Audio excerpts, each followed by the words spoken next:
This problem is a little bit tough because of the fractions, but we start with what's here in the block. It says if f of x is 1 over x plus 3, then we're supposed to find this difference quotient here. So I tried to color code it here. If you find f of x plus h, it's going to look like this, because in the x spot we plug in an x plus h. And so that's going to be what's here. Minus f of x, that's just our original 1 over x plus 3 all over h. So if you do that, you're going to get this right here, which is an answer. It's just not simplified. So the rest of the problem is just about simplifying it. So right here it says we got to simplify by getting common denominators, and what I mean by that is up here in the numerator we need to get common denominators between these two so that we can subtract them.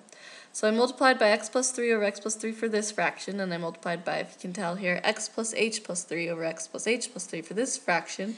After I do that, they're both going to have the same denominator, if you can see here. So once they have the same denominator, I can just combine the numerators. When I subtract this second fraction, though, I have to remember that I'm subtracting the whole numerator, not just the x part, but I'm subtracting the h and the 3. So I made sure to put that in parentheses here.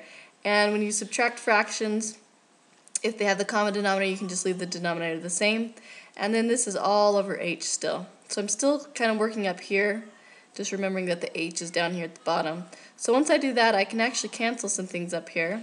The x minus the x cancel, the 3 minus the 3 cancel. So we're just going to have a negative h up top, all over x plus 3 times x plus h plus 3. That's what I have here. All divided by h. Well, when you divide this whole fraction by h, when you divide a fraction by another number, you can really write it as multiplying by the reciprocal here. So that's what I've written here.